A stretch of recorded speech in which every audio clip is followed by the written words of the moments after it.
I'm Eric Parker. This morning on CT 23, keeping an eye on the COVID case count with kids back in school and a new variant now in play. State Health Commissioner Dr. Manisha Juthani is joining us to talk about that, flu shots, and the future of telehealth. We're also talking with State Comptroller Sean Scanlon about his plan to help paraprofessionals working in schools all around our state. And we'll have a preview of next month's Eversource Hartford Marathon with the new president of the Hartford Marathon Foundation. It's all ahead this Sunday, September 10th. CT 23 starts right now. From Channel 3, CT 23 with Eric Parker. Good morning. We're going to get right over to Dr. Manisha Juthani, Commissioner of the Connecticut Department of Public Health. We'll start with the new COVID variant, the Parola variant, or BA286. It has arrived just when students from kindergarten to college are headed back to school. Dr. Juthani, thank you so much for being with us once again. Are you concerned? We see these stories in the headlines as we're seeing the case counts and the hospitalizations tick up. Are you worried? So I think people have been through this for the last several years here in Connecticut, and we do have a new variant. At this point in time, it does not look to be particularly alarming or concerning as something very, very different that we need to be extremely worried about. What I think people need to be aware of is there are respiratory viruses that are out there, and this is the season when we get vaccinated to protect ourselves against them. So we're going to have a new COVID vaccine coming out probably mid-September, flu vaccine usually around the same time. And for some people, RSV vaccine is another one that's going to be possible. For older adults, 60 and older, you should really talk to your physician, figure out if it's right for you. And I think what we really want to drive home in terms of the message is that we do know that this is a time when respiratory viruses come and circulate, but we do have tools at our disposal to help protect ourselves. And that is what the vaccination season is really all about. So not a cause for major concern, but as the commissioner of the Department of Public Health, what will you be watching? Is it hospitalizations? Is it cases? Is testing as robust as it used to be? Is it as meaningful? What will you be watching for? So, different than the beginning of the pandemic when we were watching every single test. And in the beginning, the only way to get a test was one that was done in a laboratory. Then we transitioned to self-tests being a way that we could test. And now, we really do get reports of laboratory tests, but it's very different than we were before, where we have so much collective immunity as a society, whether it be through vaccination, whether it be through natural infection, whether it be through both. Some of our most protected people are people that have had COVID and been vaccinated, and they've built up the most amount of immunity actually to the virus. Having said that, immunity still does wane, and getting vaccinated this season is still going to be important for those that it's indicated for. And I think, what do we look at as a health department? Hospitalizations is going to be our number one metric. So we saw in mid-July that we had about 66 people in the hospital from COVID. And that number has tripled. We're in the 180s now.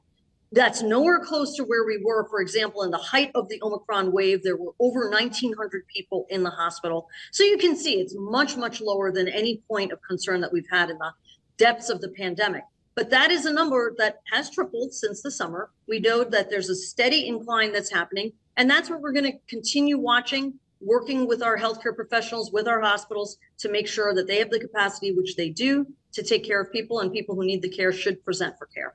And we mentioned in leading into you that obviously a lot of kids, both school-age kids and college kids, now back to class, back to dorms. What's the advice for parents? What's the guidance right now for what should happen if you have a public school child? And just what should you do if you see some sniffles?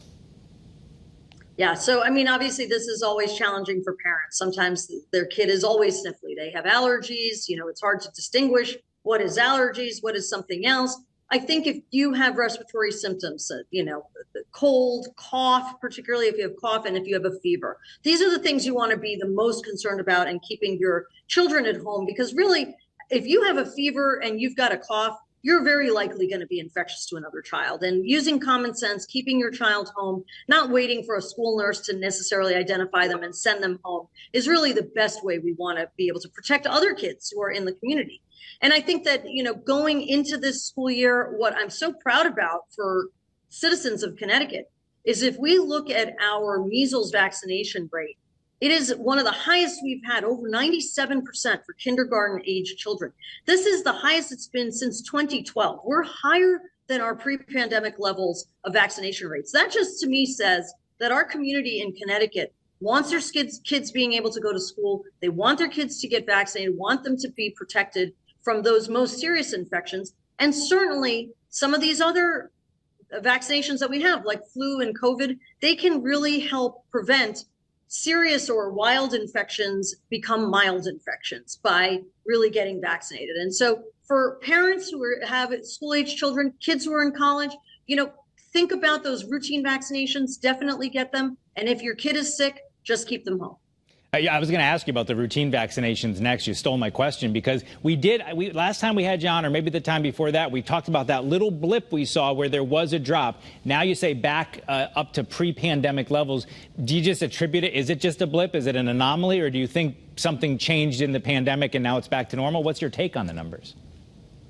I think it's hard for us to really discern exactly what contributed to this. It's probably multifactorial. What I do think is that we know a lot of children, when they were out of the physical schools, fell behind on their vaccinations. Maybe we're not going into the pediatrician as often. And now kids are back in school. They're back in the routine of getting into the pediatrician the way they normally would. And our schools are going through the process of enforcing what is required to be in their buildings. And I think that has helped people just get back in the routine schedule of how you go about doing things. And maybe there's also a component of families wanting to have their kids in line with what we need in terms of vaccination rates. I think what's very clear is our enrollment numbers are not that different than pre-pandemic levels. So this is definitely a meaningful increase in the last year of 1.6% increase in vaccination, with enrollment numbers that are pretty steady. So to me, that's just hopeful. I'm assuming it's a variety of factors, but I think just getting back to business as usual has helped us get kids vaccinated again. Just one more vaccine question, and then I promise I'll move on. Flu vaccine is coming soon. That's one that was a habit for many people way before the pandemic. Important again this year? Absolutely important again this year. We often look at what happened in the Southern Hemisphere during their winter to get us an indication of what may be coming. And it was a bad year for them. There was a lot of flu. Interestingly, we do have flu circulating all year round. We've had some flu cases all through this summer. And, I think we're going to probably see an increase like we always do. We don't know exactly when it'll come, but certainly by October is when we really want people to be getting vaccinated and really be able to maintain that protection through the rest of the respiratory viral season. So definitely fine to get COVID and flu vaccine at the same time. And I think we've seen that a lot of people did do that last year. If you want to stagger it, you can certainly do that. But if you're going to get the RSV vaccine also, that's a lot of vaccines. And some of the data suggests that getting RSV separate from COVID and flu might be worthwhile. So if that's the case, I would definitely go in, get COVID and flu together, and then maybe get RSV secondary after that or before it. I do want to ask you about something else that came out of the pandemic. So many people got used to those telehealth appointments, talking into their phone or their computer with their provider, whether it was a mental health appointment or at different times in the pandemic, just a regular old doctor. There's been some extensions of some of the different things, both on the state level and the federal level. Is that something that's going to be around for a while, or is it something that will be allowed to sunset?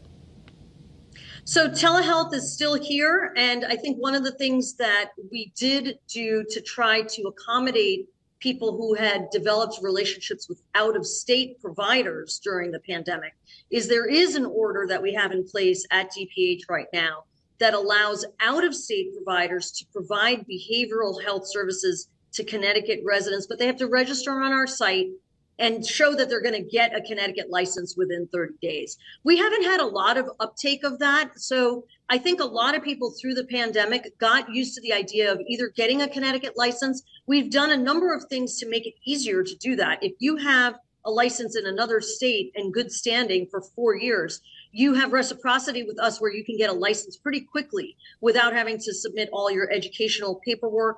The other thing is that we have 2 different compacts. These are the type of license where there's an agreement between multiple different states that participate in these compacts. So we have one that's the PsyPact for psychologists and one for medical physicians. And so psychiatrists fall into that. And as long as you have this type of compact license, you can provide telehealth services in the state of Connecticut for Connecticut residents without a problem. And so I think we've really opened up the ability to provide telehealth services to Connecticut residents, certainly for people who are licensed in the state of Connecticut and people who might be practitioners outside of the state As long as they have a Connecticut license, we're able to do that. Well, I know people, they don't want to part ways with their doctor or their other provider, so it's good to have that comfort. You think about it, it's one thing that came out of the pandemic. So is interviewing the Commissioner of Public Health over Zoom. And here we are still doing all this time later. We're happy that you were able to join us via Zoom, and I'm sure we'll have you back again. Dr. Manisha Juthani, thanks for being with us. Thanks for always having me, Eric. And coming up later in our program, it's one of the premier sporting events happening each year in Hartford. In our Sunday Spotlight, we're talking about what to expect at the Eversource Hartford Marathon. It's next month. But up next, new efforts to help the paraprofessionals who are huge support to classroom teachers all over our state. State Comptroller Sean Scanlon is spelling out his plan. We'll have it for you when we come back.